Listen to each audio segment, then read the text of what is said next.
Amén. Dios bendiga a todos mis amados hermanos y amigos en esta preciosa tarde del Señor. Aquí estamos hilando una palabra con la otra, una con la otra, de lo que el Señor ha estado repartiéndonos en estos últimos días, en este tiempo. Nos hemos unido en esta cadena de oración, de ayuno por Puerto Rico desde el pasado lunes y estaremos haciéndolo así hasta el próximo lunes 2 de noviembre, orando, intercediendo por nuestra bella isla del Cordero, este tiempo de toma de decisiones, y por eso dije que estamos hilando esta palabra de hoy con la que compartimos el viernes.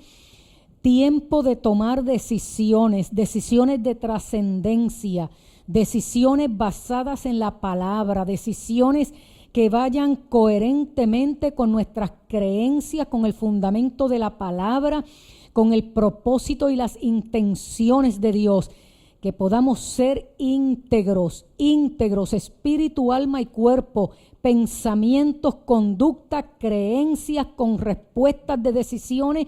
Todo tiene que ser coherente.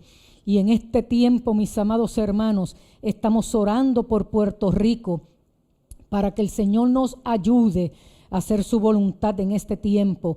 Y hay una porción bíblica que te quiero compartir para orar, porque es tiempo de orar, mis amados, y tener claridad de pensamiento en todas estas dinámicas que se han estado dando.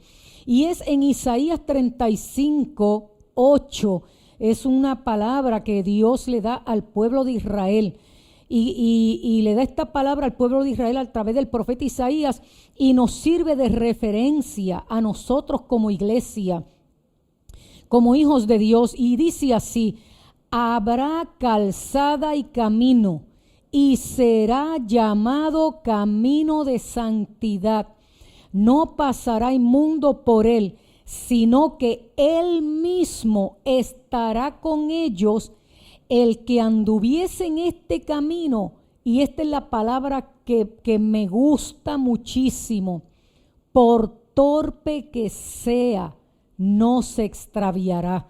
Y es que cuando ponemos toda nuestra intención, el deseo, voluntad, alineado al propósito de Dios en obedecerle, porque nuestra obediencia le agrada, no buscamos agradar a Dios, Él espera que le obedezcamos, porque nuestra obediencia ya hay agrado para Dios. Entonces, cuando vamos ahí en esa dirección, mis amados, Él se encarga de enderezar el camino, Él se encarga de enderezar nuestros pies, de ensanchar el camino para que no resbalemos. Por lo tanto, esa porción bíblica nos habla de calzada, nos habla de camino, y eso implica decisiones, eso implica dirección, eso implica el consejo de Dios, que prevalezca su verdad, eso implica voluntad. Entonces, todo eso sumado nos da como resultado la dirección de Dios, su consejo, su guianza, sus fuerzas, el valor y el coraje que necesitamos para cumplir su propósito, para mantenernos en la brecha, firmes en el Señor. Yo oro al Señor para que tú recibas nuevas fuerzas hoy, para que tu ánimo sea levantado en el nombre de Jesús, para que su amor te abrace y su Santo Espíritu renueve tus fuerzas como las águilas. Cuando hablamos de caminos, hay un llamado y una invitación de parte del Señor. Y el llamado y la invitación de parte del Señor, como bien registra el profeta, es buscar la senda antigua, evaluar, examinar, pensar, analizar. Y cuando hablamos de senda antigua, podemos buscar un sinnúmero de interpretaciones de diferentes ópticas teológicas, excelentes, que se complementan para arrojarnos mayor luz sobre esa porción bíblica. Pero hay un ejercicio que acostumbro a hacer cuando leo esa palabra, como otras porciones de la palabra, que me habla de eso, del retorno, del regreso, de buscar ese tiempo con el Señor. y es que cuando busco la ruta tengo que partir de un punto en mi vida, un punto en el camino de retomar el plan original de Dios, de volvernos a Dios, de aferrarnos a Él. En ese camino, en esa ruta, hay lo que llamamos una frontera.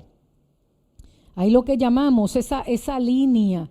Y esa línea marca un punto, como hemos aprendido a través de estudiosos de la palabra que nos enriquecen con sus enseñanzas.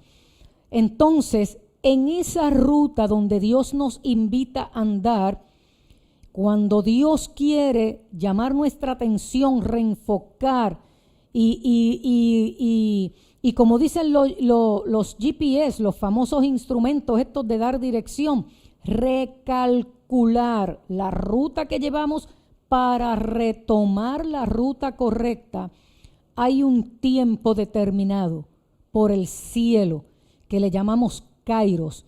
Está la eternidad de Dios que no se define en tiempo. Esa eternidad de Dios, hay un plan establecido y ese plan establecido comenzó en ese Kairos, que es ese Dios cuando creó al hombre, a la mujer. En ese plan, en ese Kairos, entonces luego del pecado comenzó el Cronos, pero aún el crono, el tiempo crono de años, de meses, días, horas, minutos, segundos, Dios hace unas intervenciones para el cumplimiento de su plan redentivo y a ese le llamamos Kairos. En la historia del ser humano han habido unos tiempos donde Dios ha intervenido para hacer valer y cumplir sus propósitos en su plan redentivo con nosotros. Entonces hay un tiempo determinado, un lugar señalado y una experiencia vivida. Y esa experiencia podemos llamarle encuentro, un encuentro con Dios. Vemos a Abraham, por ejemplo, en un tiempo de su vida, en un lugar específico, fue llamado bajo una experiencia de trascendencia. Vemos a Jacob cuando Dios también en un tiempo determinado de su vida, en un lugar específico, lo lleva a tener una experiencia de trascendencia que marca su vida. Es lo que muchos de nosotros a veces llamamos el antes y después de nuestro crecimiento espiritual. Entonces esos encuentros tienen un propósito. Vemos el apóstol Pablo en un tiempo específico, en un lugar determinado, de camino a una experiencia de trascendencia donde no volvemos a ser los mismos. No, se redefine nuestra vida y de eso hablamos anteriormente en una de las reflexiones. Así que en ese punto que le llamamos ese encuentro con Dios, se experimentan tres cosas. Y recuerde que esta palabra va alineada a la reflexión del pasado viernes: decisiones, tiempo de tomar decisiones. En ese punto que le llamamos encuentro se experimentan tres cosas. Número uno, Dios revela un aspecto de sí mismo. ¿Quién es Dios? Número uno. En esas experiencias, en un momento específico, en un lugar específico, en una experiencia que te marca, Dios manifiesta y revela algo de Él. ¿Quién es Él? Pero a la misma vez esa revelación me confronta. ¿Quién soy yo? Abraham se miró, Jacob se miró su pasado, miró su historial, miró su expediente. Pablo tuvo un tiempo de quietud donde se autoevaluó, donde se examinó, donde se miró a la luz de ese Dios que se acaba de revelar. Señor, ¿quién eres? Dijo Pablo. Yo soy Jesús a quien tú persigues. Dura cosa te es dar coces contra el aguijón. Y eso lo dejó aturdido al apóstol Pablo. Pero esa experiencia donde Dios reveló un aspecto de él, llevó a Pablo precisamente a una autoevaluación de su vida, de sus creencias, de la ruta que llevaba, del camino que había tomado.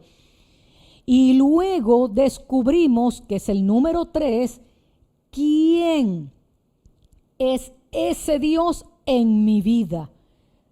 ¿Quién es ese Dios? Porque número 1, Dios revela un aspecto de Él. Número 2, ¿quién soy yo? Me obliga a una autoevaluación a la luz de esa revelación. Y luego Dios revela quién Él es en mí, en mi vida. Y esto es glorioso entenderlo, mis amados, porque en cada punto de encuentro hay un momento de cambio en nuestra vida. Es decir, que son los puntos de cambio o de transformación que nos lleva a esa renovación, a esa restauración y a ese retorno. Nos lleva a retomar, pero con un sentido y significado diferente. En este tiempo de tomar decisiones requiere que hagamos un alto y que escuchemos con claridad esa voz de Dios. Y no es que no sepamos como creyente cómo decidir y cómo Dios espera que tomemos decisiones a la luz de la palabra, de nuestras creencias, convicciones y valores fundamentados en la palabra y en el plan original de Dios. Pero muchas veces necesitamos esa ayuda del Espíritu Santo para reafirmarnos en esos asuntos. Así que en ese punto de encuentro se inicia o se retoma esta jornada donde todos debemos saber hacia dónde nos encaminamos, hacia dónde vamos, porque mis pisadas dejan huellas y mis huellas muestran el camino a las próximas generaciones. Cuando yo miro hacia atrás, como nos invita en uno de sus libros Max Lucado, a evaluar qué voy dejando atrás, qué herencia, qué legado, qué yo le voy dejando a mis próximas generaciones, porque mis pisadas dejan huellas y mis huellas marcan rutas para mis próximas generaciones. Entonces, la palabra dice, así dijo Jehová, paraos en los caminos y mirad y preguntad por la senda antigua, cuál sea el buen camino, andad por él y hallaréis descanso para vuestra alma. Si yo hago un alto en este tiempo de la historia, en mi vida, 2020, y miro hacia atrás, la invitación es observar, mirar, evaluar, hacerme preguntas de trascendencia. ¿Dónde estoy? ¿De dónde vengo? ¿Qué he ido dejando atrás? Entonces miro hacia atrás y pudiera encontrarme con la historia de amor y redención en el plan del Padre Celestial en Cristo Jesús. Y mi ruta me pudiera llevar al Calvario. Mi ruta me puede llevar de la resurrección a la muerte y de la muerte al Calvario. Pero esa ruta no se queda ahí. Tengo que seguir esa ruta de ese retorno, como dice ahí. Mira, busca en esa ruta hacia atrás. Así que cruzaría todo el Nuevo Testamento con las enseñanzas de Pablo. Cruzaría esa ruta mirando y evaluando y llegaré al nacimiento de Cristo. Pero tampoco ahí inicia la ruta. Si miro más atrás, recorreré por todos esos profetas y las enseñanzas que me dejaron de legado. Pero tampoco la ruta se queda ahí. Iré más atrás en la historia y podré encontrarme con las leyes, estatutos y mandamientos que Dios dejó a un pueblo llamado Israel. Y sigo más atrás, la ruta me lleva al plan original de Dios en Génesis capítulo 1. Y allí me voy a encontrar con el Dios creador del universo. El Dios que tenía intenciones de una relación de amor. Y dice, cuando encuentres esa ruta, ese camino, dice, anda por él. Yo no estoy llamada a retroceder al tiempo de los antiguos. Yo estoy llamada a retroceder a ese plan original, a esa relación de amor libre, voluntaria, lo que Dios soñó para mi vida. Porque en esencia y a fin de cuentas, eso es lo que está preparado para mí en la eternidad. El plan original de Dios, reinando eternamente con Él. Y a ese punto es que Dios nos invita a llegar para un mejor entendimiento de la palabra y de mi propia historia a la luz de la palabra. Allí vamos a descubrir cuán bueno es Dios con nosotros. Nos daremos cuenta de nuestra realidad, de decir lo que somos o no somos, con Él o sin Él. Por lo tanto, la invitación en este día, mi amado hermano, es hacer un alto, detenerte, estar quieto. Número 2, observar, analizar, evaluar. Número 3, repasar las enseñanzas establecidas en su palabra desde el plan original de la creación. ¿Cuál fue el plan? ¿Cuáles fueron las intenciones de Dios? Número 4, una vez encuentro el propósito, el sentido, el significado verdadero de por qué estoy aquí, retomar ese camino redirigido ahora por el Espíritu Santo. Y yo te garantizo que encontrarás reposo, encontrarás nueva fuerza, una nueva perspectiva y sobre todo paz y gozo. Te digo todo esto porque una de las razones por las cuales es difícil comunicar esta realidad bíblica a nuestra generación de hoy es porque los han llevado a alimentar y a desarrollar una mentalidad secular. Y como pastora pesa poder sacar esa mentalidad secular para dar espacio a la mentalidad bíblica, a la mente de Cristo funcionando bajo mi tiempo, en mi historia, con mi generación. La mentalidad secular surge de puntos de partida totalmente opuestos a la mentalidad bíblica. Y ahí es donde tenemos que hacer un alto para evaluar por las decisiones que tenemos que tomar en las próximas semanas. La mentalidad secular no descarta a Dios como principio, tampoco niega la Biblia como fundamento. Esa mentalidad comienza como el hombre, ser humano, en este caso, como la realidad básica dada en el universo. Todo el pensamiento de la mentalidad secular comienza, parte de la premisa, con el supuesto de que el hombre, el ser humano, tiene derechos, tiene necesidades y expectativas básicas. Entonces esa mentalidad secular surge de ese centro y desde ahí pretende interpretar al mundo con el ser humano, sus derechos, sus necesidades, como la medida de todas las cosas. El problema es que la mentalidad secular, en la forma en que ubica las cosas, es como si el ser humano fuera el centro de todo y Dios está ahí para suplir mis necesidades, haciendo o creando un Dios a nuestra imagen y semejanza. Y estamos aquí pensando que Dios está para responder a mis necesidades inmediatas, a mis propias demandas. Y esta es una mentalidad que al nacer está ahí siendo reforzada cada día con muchas filosofías e interpretaciones de la vida lejos de lo que enseña la palabra. Pero la mentalidad bíblica no es simplemente aquella que incluye a Dios, coloca a Dios en el centro de todo. Entiende que Él es el creador del universo y sabe que la Biblia es real y está dispuesta a vivir de acuerdo a esos principios y encaminados hacia eso. La mentalidad bíblica surge de un punto de partida diferente a la mentalidad secular. En la mentalidad bíblica, la realidad es Dios.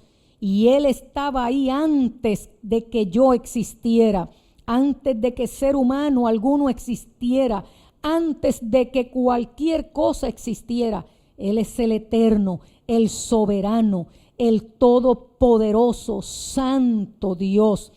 Él es simplemente la más absoluta realidad. Por ende, la realidad bíblica comienza estableciendo a Dios como el centro de esa realidad. Y todo pensamiento se encamina en esa dirección, que Dios tiene todos los derechos y la prerrogativa como creador de todas las cosas de responder de acuerdo a su plan y su propósito. Él tiene objetivos que están de acuerdo con su naturaleza y con su carácter perfecto. Así que la mentalidad bíblica surge de ese centro y así interpreta al mundo, con Dios, sus derechos, su objetivo, como la medida de todas las cosas. Por lo tanto, mis amados hermanos, cuando tenemos ese entendimiento, respondemos obedientemente a Dios, a su palabra, a lo que Él ha dejado establecido, y cueste lo que cueste, digan lo que digan, estamos comprometidos por hacer valer nuestras creencias, guardar sus mandamientos y honrarle a Él, obedeciéndole en todo. Y Él se encargará de enderezar mis pasos, de allanar el camino. Y como dice esa palabra, por torpe que sea, no caeré. Él siempre tendrá sus brazos extendidos para mí. En este tiempo de trascendencia, en este tiempo de toma de decisiones, se requiere una mentalidad bíblica, se requiere de un compromiso total, en obediencia radical y absoluta a Dios, a su palabra, a su propósito, a sus intenciones para este tiempo. Por lo tanto, mis amados, contamos con Él, contamos con la llenura y la ayuda del Espíritu Santo. Con Dios todo es posible y damos gracias al Señor por eso. Solo nos resta orar. Orar por esta nueva generación que se levanta, orar por nuestros jóvenes, orar por nuestros juveniles, específicamente nuestros jóvenes que están siendo seducidos por tantas filosofías y creencias, con tanta información desacertada, antibíblica, anti Dios. Mis amados, este es tiempo de que la iglesia se levante primeramente en oración y tomando acción con la dirección del Espíritu Santo, sabios, prudentes, inteligentemente, actuando como Dios espera. Quiero orar. Padre Santo y bueno, estamos delante de ti. Te reconocemos como el Dios Todopoderoso. Tú eres la autoridad suprema, creador del universo, y nadie está por encima de ti como autoridad suprema. Y te reconocemos como nuestro Dios y nuestro Padre celestial. Te reconocemos como Hijo y como Salvador y Señor de nuestras vidas. Te reconocemos como Espíritu y reconocemos que tu Santo Espíritu mora en nosotros, con nosotros, entre nosotros, y es el que nos asiste y nos ayuda en este tiempo con sus enseñanzas, recordándonos tus principios, dándonos la fuerza, la entereza para poder decidir correctamente, para cuando nos toque hablar, el Espíritu Santo nos dirá qué decir, cómo decirlo y qué palabras usar, porque el Espíritu Santo siempre se encargará de honrarte, de cumplir tu propósito y de llevarnos a hacer tu voluntad. En esta hora te pedimos, Espíritu Santo, que nos ayudes, que nos fortalezcas en el Señor y en el poder de su fuerza.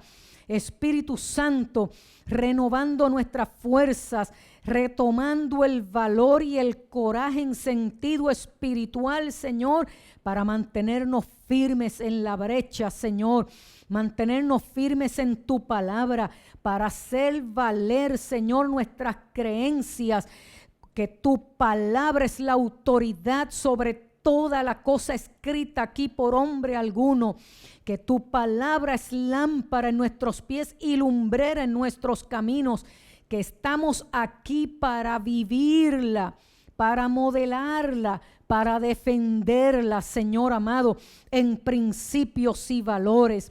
Estamos aquí porque creemos en el plan original que tú diseñaste para nosotros los seres humanos, con aquel primer hombre, aquella primera mujer que tú creaste, diseñada en ti, Señor amado, para que ambos complementariamente, equitativamente, en el poder del común acuerdo, en la plataforma de la complementación, administraran la creación que tú pusiste en sus manos. Estamos aquí porque creemos en la familia de acuerdo al diseño original tuyo. Estamos aquí porque creemos, Señor amado, en lo que tú diseñaste, estableciste en tu palabra.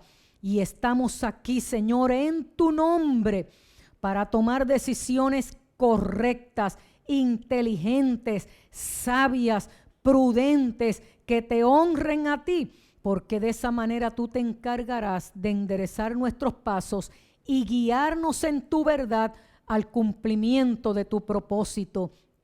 Oramos en tu nombre, Jesús, y te damos gracias por la ayuda que tú nos das. Amén, amén y amén. Dios te bendiga y Dios te guarde en esta preciosa tarde.